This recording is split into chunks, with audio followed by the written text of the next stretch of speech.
رسول خدا فرما رہے ہیں کہ اللہ کی ایسے عبادت کرو کہ گویا تم خدا کو دیکھ رہے ہو، اور اگر تم خدا کو نہیں دیکھ رہے ہو تو پھر خدا تمہیں دیکھ رہا ہے۔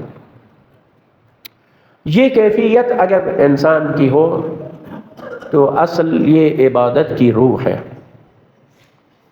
ہماری نمازیں، ہماری عبادت وہ ہم سب جانتے ہیں کہ خیالات سے بھری ہوتی ہے۔ نماز شروع کرتے ہیں تو خیالات کہیں سے کہیں چلے جاتے ہیں، اور نماز ختم ہوتی ہے تو ہم واپس مسجد میں یا اپنے مصلی پر واپس آتے ہیں۔ یاد رکھیں میرے دوستوں اور بزرگوں، یہ جو نماز ہے اس کا اتنا فائدہ ہے کہ ہم اللہ کی سزا سے بچ جائیں گے۔ یعنی جو شخص نماز پڑھتا نہیں ہے، قضا کرتا ہے، وہ گناہ کا مرتکب ہے، اسے سزا ملے گی۔ لیکن اگر ہم اس طرح کی نماز پڑھتے ہیں تو اس کا یہی فائدہ ہے کہ ہم سزا سے اور عذاب سے بچ جائیں۔ لیکن نماز کا جو اجر ہے، نماز کا جو ثواب ہے، نماز کے جو اس سے حاصل ہونے والے درجات ہیں، وہ نہیں حاصل ہوں گے، وہ نہیں ملے گا۔ وہ احادیث میں ہے کہ ہر شخص کی اتنی ہی نماز قبول ہوگی اور اتنا ہی اس کو اجر و ثواب ہوگا جتنا وہ نماز میں اللہ کی بارگاہ میں متوجہ ہوگا۔ جتنی اس کی اللہ کی طرف توجہ ہوگی اتنا ہی اس کو اجر و ثواب ملے گا اور اتنی ہی اس کی نماز قبول ہوگی۔ تو اصل یہ ہے کہ ہمیں نماز میں حضور قلب، یا جس کو ہم کہتے ہیں توجہ قلب، یعنی خدا کی طرف ہماری توجہ ہونی چاہیے۔ اصل روح نماز یہ ہے، روح عبادت یہ ہے۔ کیسے ممکن ہے کہ ہم کسی شخص کے سامنے بیٹھے ہوں اور ہماری توجہ اس کی طرف نہ ہو؟ لہذا اصل یہ ہے کہ نماز حضور قلب کے ساتھ، توجہ قلب کے ساتھ، اور پورے طور پر دنیا سے کٹ کر صرف خدا کی بارگاہ میں حضور اور اس کی بارگاہ میں ہونے کا جو احساس ہے، یہ اصل نماز ہے۔ اب یہ کیسے پیدا کیا جائے؟ نماز میں یہ جو توجہ ہے کہ ہمارے خیالات ادھر ادھر نہ جائیں، ہم خدا کی طرف متوجہ رہیں، ہمیں پتہ ہو کہ ہم کس کی بارگاہ میں کھڑے ہیں، یہ کیسے ممکن ہے، کس طرح سے ہو سکتا ہے؟ تو آج ہم اس پہ آپ کی خدمت میں عرض کریں گے۔ انتہائی سادہ سادہ باتیں ہیں کہ جس سے ہم اپنی نماز میں اس کو حضور قلب کہتے ہیں، یعنی دل کا حاضر ہونا، متوجہ ہونا پورے طور پر خدا کی طرف۔ جیسے رسول خدا نے فرمایا ایسے نماز پڑھو، گویا خدا تمہیں دیکھ رہا ہے۔ تو اس کے لیے چند ایک چیزیں ہیں، سادہ سادہ سی، آرام سے۔ پہلی جو چیز ہے وہ یہ کہ اس کے لیے نماز کا ہم اہتمام کریں۔ ایک تو یہ کہ اول وقت میں نماز پڑھیں، جو ہی نماز کا ٹائم ہو جاتا ہے، اذان ہو جاتی ہے، ہم نماز کو اہتمام کے ساتھ پڑھیں۔ اور اگر ہو سکے تو نماز سے پہلے جتنا بھی وقت ہمیں مل سکتا ہے مصلی پر بیٹھے، 5 منٹ 4 منٹ، نوافل ہے تو نوافل اس میں پڑھیں، اور اس کے لیے یعنی اہتمام کے ساتھ نماز پڑھیں۔ جیسے آپ کسی بزرگ کی محفل میں جاتے ہیں، کسی اور محفل میں جاتے ہیں، تو آپ بالکل تیار ہو کے جاتے ہیں، یا حتیٰ آپ جو دفتر جاتے ہیں تو وہ بھی تیار ہو کے جاتے ہیں نا، اہتمام کر۔ تو اسی طرح نماز کے لیے بھی تیاری کے ساتھ اگر ہم جائیں اور کچھ وقت اس میں لگائیں، نوافل پڑھیں، یا کم از کم نماز سے 2-4 منٹ پہلے آ کر مصلی کے اوپر بیٹھ جائیں، آذان کہیں توجہ کے ساتھ، اقامت کہیں اگر آپ اکیلے نماز پڑھ رہے ہیں، اگر جماعت کے ساتھ ہے تو کم از کم اقامت کے وقت آپ کو مسجد میں حاضر ہونا چاہیے، اور توجہ کریں، اذان اور اقامت کی طرف توجہ کریں۔ اور بہت ہی اس کی تاکید ہے، توجہ کر کے، توجہ کے ساتھ اذان بھی کہیں، اقامت بھی کہیں، اگر اکیلے پڑھ رہے ہیں، اور اگر جماعت کے ساتھ ہے تو ظاہر ہے آپ جو اقامت پڑھی جا رہی ہے اس کی طرف توجہ کریں۔ نوافل ہیں اگر تو نوافل پڑھیں، اور اس طرح سے پھر لباس بہترین ہو، ساتھ یہ کہ خوشبو لگائیں نماز میں آنے سے، جیسے وضو کے لیے، وضو آپ کر کے آئیں گے تو نماز کے لیے تو خوشبو لگا کے آئیں، اچھا لباس پہن کے آئیں، صاف ستھرا لباس ہو، اور اس طرح سے نماز میں آئیں گے تو آپ کی جو نماز کی کیفیت ہے وہ بہتر ہو جائے گی، ٹھیک ہے۔ کہیں بھاگتے بھاگتے آ کے جماعت میں شامل ہو جائیں تو اس میں نماز کی اور کیفیت ہوگی، اور اگر پہلے سے آ کے بیٹھ جائیں گے کچھ دیر نماز کے انتظار میں تو پھر آپ کے حضور قلب کی جو کیفیت ہے وہ کچھ اور ہو جائے گی. ٹھیک.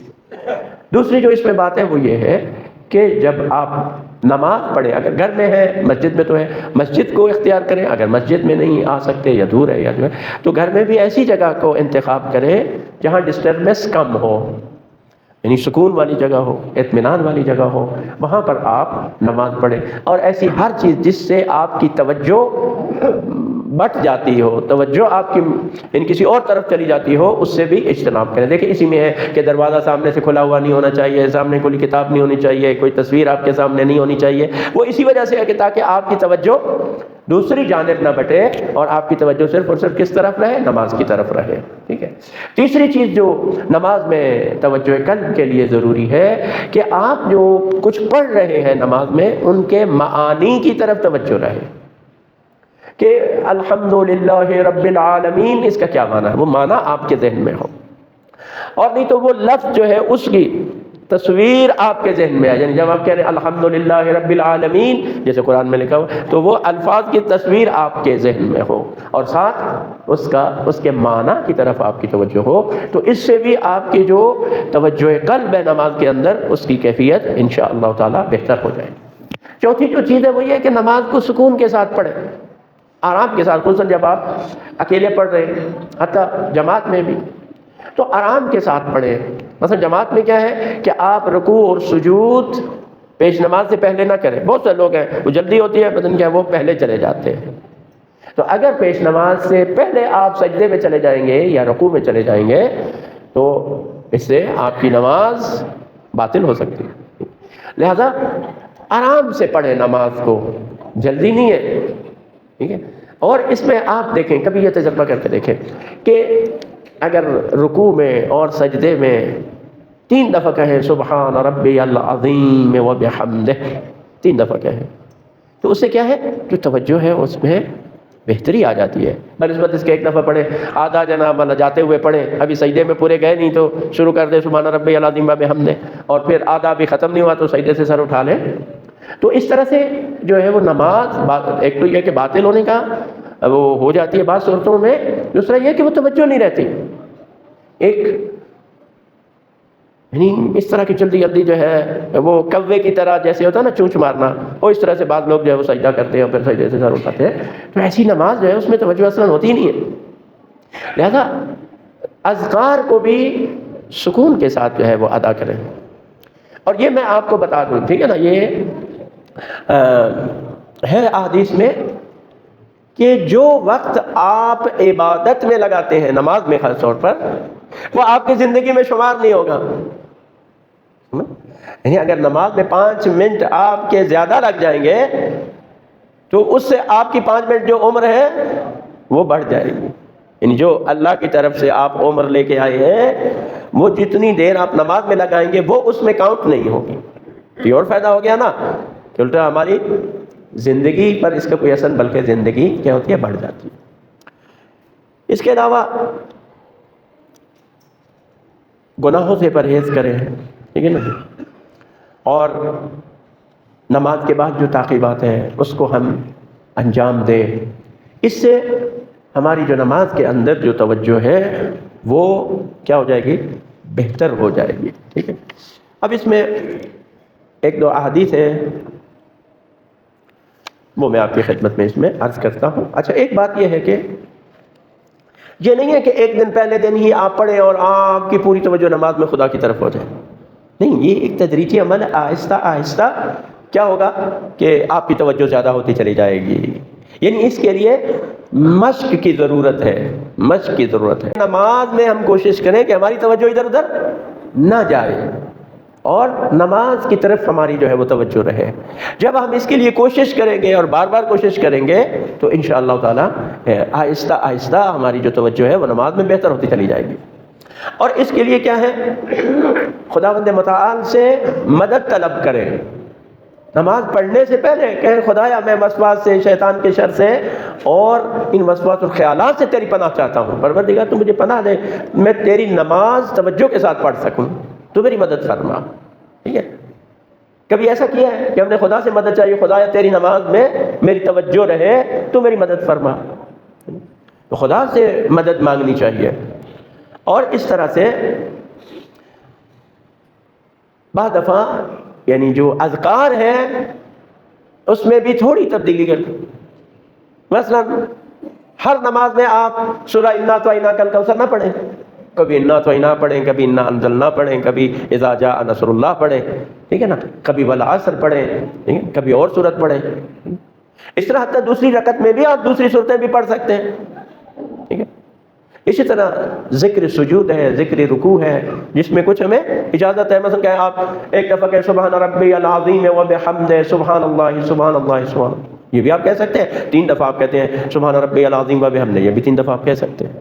اسی طرح سے درود ہے، یعنی اس طرح سے جب آپ تھوڑی بہت رد و بدل کے ساتھ آپ اذکار کو اور ان کو ادا کریں گے تو اس سے بھی آپ کی توجہ رہے گی، کیونکہ جب انسان روٹین میں آ جاتا ہے، رٹی رٹائی چیز ہے، اور انسان کی توجہ ہو نہ ہو وہ انسان کی زبان پر جو ہے وہ جاری رہتے ہیں، تو اس سے بھی تھوڑی سی جو توجہ ہے وہ اس میں بہتر جو ہے وہ ہو جاتی ہے۔ شیطان سے پناہ طلب کریں، چونکہ شیطان کی کوشش یہ ہوتی ہے کہ یہ انسان خدا کی طرف نماز میں متوجہ نہ رہے، لہذا یہ ہے کہ نماز پڑھنے سے یعنی جب آپ کہیں تکبیرۃ الاحرام اور اس کے بعد کیا آہستہ کہیں اعوذ باللہ من الشیطان الرجیم، نماز یعنی شروع کر رہے ہیں تکبیرۃ الاحرام کہنے کے بعد اعوذ باللہ من الشیطان الرجیم، یعنی کہ شیطان کے شر سے اللہ کی پناہ مانگے، ٹھیک ہے، اور پھر بسم اللہ الرحمن الرحیم۔ اب یہ ہے کہ نماز کی جگہ کو جلدی نہ چھوڑیں، ٹھیک ہے، بعض ایسے دیکھنے میں آتا ہے ادھر کا السلام علیکم ورحمۃ اللہ وبرکاتہ ایسے کر کے اور یہ جا وہ جا، ٹھیک ہے نا جی، فوراً وہ چلا جاتا ہے، حتیٰ بعض لوگ دعا بھی نہیں مانگتے اور اٹھ کر کیا ہے چلے جاتے ہیں، ٹھیک ہے۔ تو اگر تو واقعی کوئی بہت زیادہ نماز سے اہم کوئی کام ہے، بے شک جائے، کوئی ایمرجنسی ہے، کوئی اور اس قسم کا مسئلہ ہے تو ٹھیک ہے، لیکن عام حالتوں میں ایسا نہیں ہوتا، لہذا کچھ دیر آپ اگر یہ سوچ لیں کہ میں نے نماز کے بعد 2 منٹ کم از کم مصلی پہ بیٹھنا ہے، مثلا 3 منٹ 4 منٹ پر، تو آہستہ آہستہ جو ہے وہ آپ کی یہ عادت بھی بنے گی، اور پھر انسان کو جلدی نہیں ہوگی نماز پڑھنے میں۔ اگر مجھے پتہ ہے میں نے فوراً نکلنا ہے تو وہ نماز میں بھی جلدی ہوگی، تھوڑا سا اگر ایک ذکر اگر زیادہ ہو گیا تو انسان کو ناگوار گزرے گا کہ یہ نماز کو لمبی ہو رہی ہے، یہ مولوی صاحب جو ہے نماز کو لمبا کر رہے ہیں، ٹھیک ہے نا، تو اس پہ ناگوار گزرے گا۔ لیکن اگر ہو کہ نہیں میں نے نماز کے لیے اتنا وقت جو ہے وہ لگانا، آپ خود آپ گھڑی پہ اپنا ٹائم نوٹ کریں کہ آپ نماز کے لیے کتنا وقت لگاتے ہیں، 5 منٹ لگاتے ہیں، 7 منٹ لگاتے ہیں، 10 منٹ لگاتے ہیں، کتنا وقت آپ لگاتے ہیں، ٹھیک ہے، اس کو پھر آپ ساری نمازوں پہ اگر آپ جمع کریں تو پھر 24 گھنٹوں میں کتنا وقت آپ نماز کو دیتے ہیں، آپ کو پتہ چل جائے گا۔ باقی ساری دنیا کے امور کو میں کتنا وقت دیتا ہوں 24 گھنٹوں میں، اور اللہ کے لیے میں کتنا وقت جو ہے وہ نکالتا ہوں۔ اب دیکھیں کہ رسالت امام صلی اللہ علیہ وآلہ وسلم اللہم صلی اللہ علیہ محمد کا ارشاد ہے صلی صلاة معدع فإن فيها الوصلة والقربة، رسول خدا نے فرمایا ہر نماز کو آخری نماز سمجھ کر پڑھے، ہر نماز کو آخری نماز سمجھ کر پڑھے۔ بھئی اگر مجھے پتہ ہو، اور کوئی پتہ تو نہیں ہے کہ یہ میری نماز آخری نماز ہو، یا آج جمعے کی جو میری نماز ہے یہ میری زندگی کی آخری نماز ہو، کوئی پتہ ہے ہمیں؟ کسی کو پتہ ہو، یقین ہو کہ بھئی یہ میری آخری نہیں ہو سکتی تو وہ بتا دیں، کسی کو بھی نہیں۔ لیکن اگر میں اس کو آج یعنی یہ میرے ذہن میں احساس ہو کہ یہ میری زندگی کی آخری نماز جمعہ ہے تو میں کس طرح سے پڑھوں گا، میں کس طرح سے پڑھوں گا؟ اس طرح فرماتے ہیں کہ ہر نماز کو ایسے پڑھے، یعنی انسان توجہ کے ساتھ پڑھے گا کہ اس کے بعد شاید پھر مجھے موقع نہیں ملے گا نماز پڑھنے کا، پھر انسان جب دنیا سے چلا جائے گا تو وہ ترسے گا کہ مجھے موقع مل جائے کہ میں ایک سجدہ خدا کی بارگاہ میں کر سکوں، میں ایک دفعہ سبحان اللہ کہہ سکوں۔ پھر تو نہیں کہہ سکتا نا، پھر تو مہلت ختم، وہ پھر اگلی دنیا ہے، اس میں پھر عمل کی مجال نہیں ہے۔ تو جو کچھ ہے وہ یہی ہے، جو کچھ ہم نے کرنا ہے وہ یہی ہے۔ لہذا یہ خدا کی ملاقات ہے، خدا سے گفتگو ہے، خدا کی بارگاہ میں حاضر ہونا ہے، نماز فرمایا کہ ہر نماز کو آخری نماز سمجھ کر پڑھیں. اگر ہم یہ سمجھ کر پڑھیں گے تب بھی ہماری نماز کی جو کیفیت ہے وہ تبدیل ہو جائے گی. اس کے علاوہ اور بہت سارے عوامل ہیں جس سے نماز میں توجہ اور حضور قلب جو ہے وہ حاصل ہوتا ہے، جن میں سے ایک حرام اور نجس غذاؤں سے اجتناب ہے، گناہوں سے اجتناب ہے. تو لیکن یہ جو میں نے آپ کی چیزیں بیان کی ہیں یہ سب آسان سی چیزیں ہیں. اگر ہم ان پر عمل کرنا شروع کر دیں تو ہماری نماز کی کیفیت بہتر ہو جائے گی. اور پھر اس جملے کو دہراتا ہوں جو میں نے اول میں کہا ہے، نماز اتنی ہی قبول ہے جتنی توجہ قلب کے ساتھ پڑھی جائے گی.